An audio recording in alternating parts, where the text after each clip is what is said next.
I'm always interested to understand like people's upbringing, right? So you're born in the Caribbean.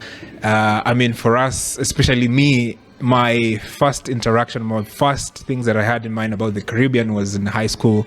We were listening to a lot of Caribbean music, reggae, and I mean, the people we knew then were people like Conscience, people like Vibes Cartel, people like Popcorn. So I mean, I think our thoughts about the Caribbean and the environment might be very different, but you grew up there. Like, how was the environment like, and who are you growing up, especially from a personality point of view? Well, in terms of the Caribbean, in Antigua in particular, where I was born and raised, it's a beautiful country. So I was a bit of a beach bum. We went to the beach like a few days a week, did a lot of swimming, but there was also a lot of, when I grew up, my grandmother had a farm with over 10 acres of mango trees and fruit trees. And, so I grew up my life as a boy was very organic.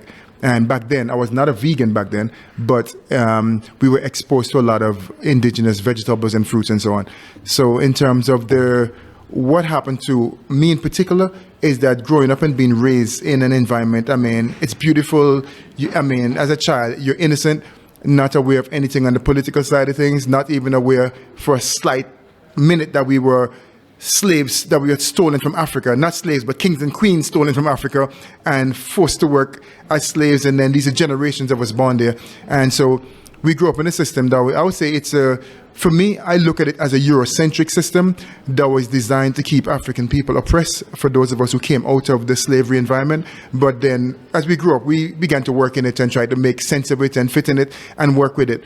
So I think myself now being a bit of a revolutionary and understanding where we're coming from and where we need to get back to, my raising in Antigua kind of shaped and molded me to be prepared to return to Africa and to embrace the more indigenous side of Africa.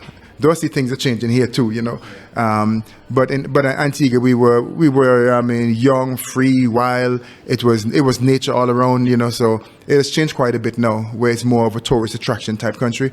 But there's still a lot of beautiful people there, a lot of beautiful sites. Politically, the country has changed quite a bit over the years, But there's a lot of good things I can say about the Caribbean.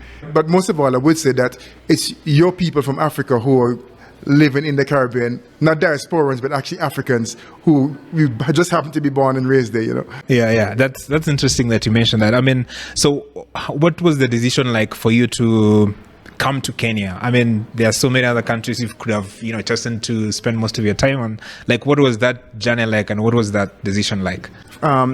Kenya, it was a journey to get here, because me growing up in the way that I was raised as a young boy, I didn't know who I was. Let me say it like that. I didn't know I was actually an African child born in the Caribbean. We thought we were just, by the time we got a little bit of history in school, it was just that you people were some slaves. And that's it. And then the furthest you go is West Africa. But my research and also interactions with different spiritual people over the years, my first interaction was with the Rastafarian community, who kind of woke me up, brothers from the Rastafari community, who I still have a lot of respect and reverence for.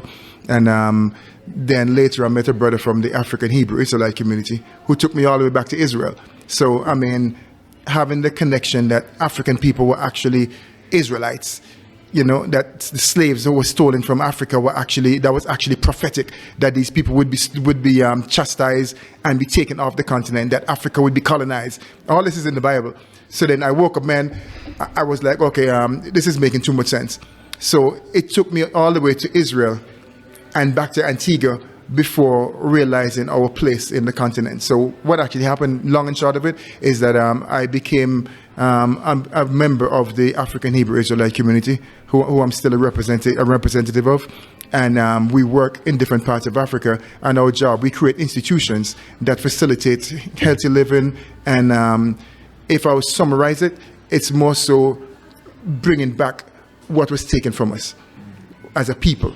So that small community based in Israel, which we'll talk about a bit more later, is what brought me here. So I came here on an agriculture project to develop Organic Agriculture Institution, ABI Organic Agriculture, which I still manage.